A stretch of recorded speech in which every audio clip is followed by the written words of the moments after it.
राज्य और केंद्र सरकार विकास नारा देउथिबा बेले अधा घड़ा प्रधानमंत्री आवास झुपुरी घरे बीतुछि जीवन। एमिति एक गाँवर चित्र देखा मिली।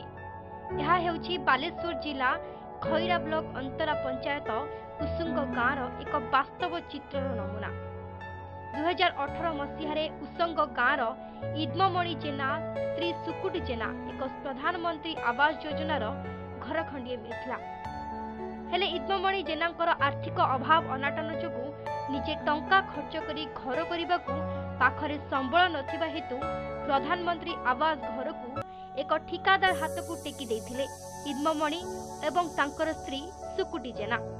आशा बांधी थिले खरा तरा शीत काकर दाउरू रक्षा पाई छाता तले मुंड गुंजिबा पाई। हेले 3 वर्ष धरी पड़ी रही अधा घड़ा अवस्था।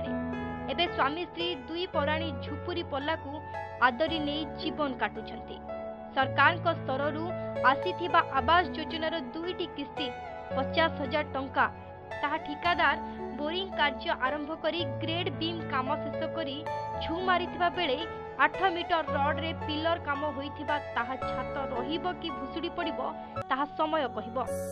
उसुंग गाँव में इद्ममणि जेना एवं स्त्री सुकुटी जेना दारिद्र्यर कषाघात जीवन काटुथिबा बेले काम धंदा करने देहरे शक्ति नथिबा जोगु भिक्षावृत्ति करी पेट को दाना जोगाड़ करिथांती। इद्ममणि जेनांकर मासिक भत्ता किछि टंका 2 जनक पाई गुजुराण मेंटाइथिबा सह स्त्री सुकुटी जेनांकर भत्ता होई नथिबा बेले रेशन कार्ड व्यवस्थारू वंचित होइथिबा इद्ममणि कहिसंती। खैरा ब्लॉक अंतरा पंचायतर इद्ममणि जेनांक परिस्थिति अत्यंत शोचनीय होइथिबारु तांकर आसीथिबा आवास योजनार घर इटा खंडे जोड़िबा पाई सामर्थ्य नथिबा बेले ठिकादार दायित्व नै अधा गड़ा रास्ता रे छाड़ी चली जाइछंती। सरकार को नियमावली अनुसार घर इटा कांथ न करिबा जाय तृतीय बिल होई न पाइबा जोगु ताहा मासे नुहे कि 2 मास दीर्घ 3 वर्ष धरी झुपुड़ी पलारे दिन सरीछि। झड़ हेउ कि वर्षा आश्रय स्थली एकमात्र इद्ममणिकर झुपुड़ी चाल छपर घर सहारा होइछि। यास बात्या समय रे मिलिथिबा एक कला पॉलिथिन चाल उपरे पकाई वर्षारू रक्षा पाइबा पाई ताहा एबे नष्ट भ्रष्ट हेबा परे घरटी जराजीर्ण अवस्था।